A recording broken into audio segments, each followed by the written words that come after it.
Bismillahirrahmanirrahim.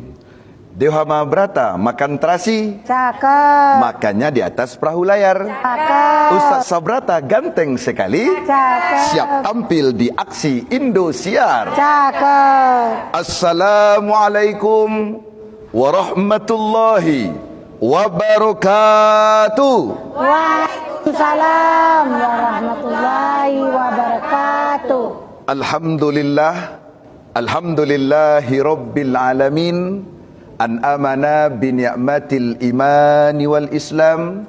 Rabbi shrah li sadri wa yassir li amri wahlul 'uqdatam min lisani yafqahu qawli.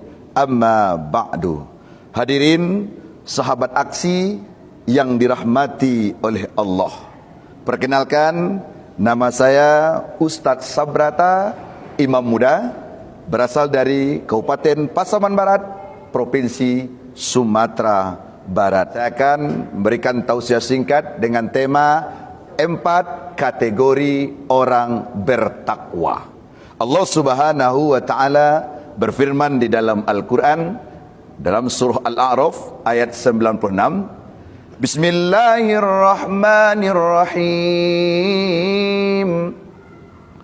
Walau anna ahlal qura amanu wattaqau lafatahna alaihim barakatim minas samai wal ardh walakin kadzabu fa'akhadnahum bima kanu yaksibun.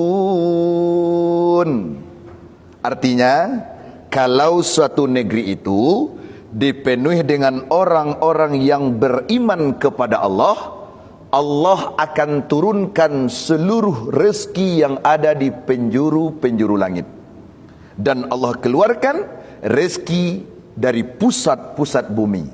Walakin akan tetapi, kalau suatu kampung itu penuh dengan orang yang maksiat kepada Allah, orang yang melawan aturan Al-Quran dan Sunnah, Allah akan timpakan bala dari atas dan Allah keluarkan musibah dari bawah sesuai amal perbuatan kita. Takwa itu 4 huruf yang harus kita selesaikan. Yang pertama huruf ta. Apa itu ta, Pak Ustaz? Takhafu 'ala Allah, takut hanya kepada Allah. Kalau takut kepada Allah, semakin takut kita kepada Allah, Allah semakin dekat.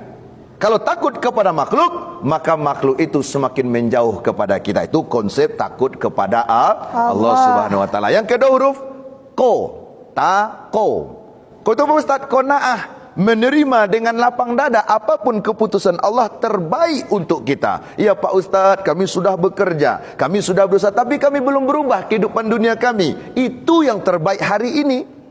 Syukuri apa yang telah digenggam, jangan terlalu berfokus kepada sesuatu yang belum kita miliki. Yang ketiga, hurufnya adalah wa. Apa itu wa Pak Ustaz? Wa itu wara'. Bahasa kitanya rendah hati.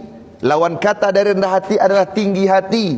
Sinonim dari kalimat tinggi hati adalah sombong. Bolehkah kita sombong, ibu-ibu? Tidak. Tidak boleh. Allah sangat benci kepada orang yang sombong. Al-kibriya'u libasi dalam ayat kursi. Sombong itu pakaianku, kata Allah. Tidak pantas kita hamba ini bersifat sombong. Apalagi combong.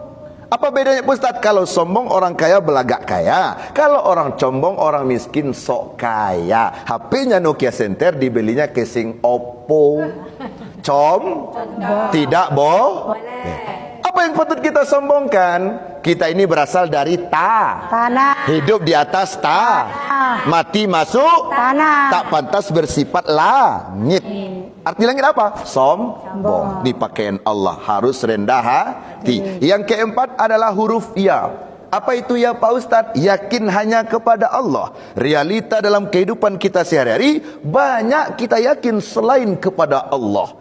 Sepatutnya keyakinan kita hanya milik Allah. Ustaz, kami sakit Pak Ustaz, kami berobat ke rumah bidan, berobat ke dokter, sembuh sakit kami. Apakah kami percaya atau yakin? Percaya boleh, tapi yakin milik Allah. Yang menyembuhkan Allah Subhanahu wa ta'ala. Percaya itu berada di otak dan bibir, sedangkan yakin berada di dalam hati kita masing-masing. Semoga kita dicap oleh Allah sebagai orang yang bertakwa.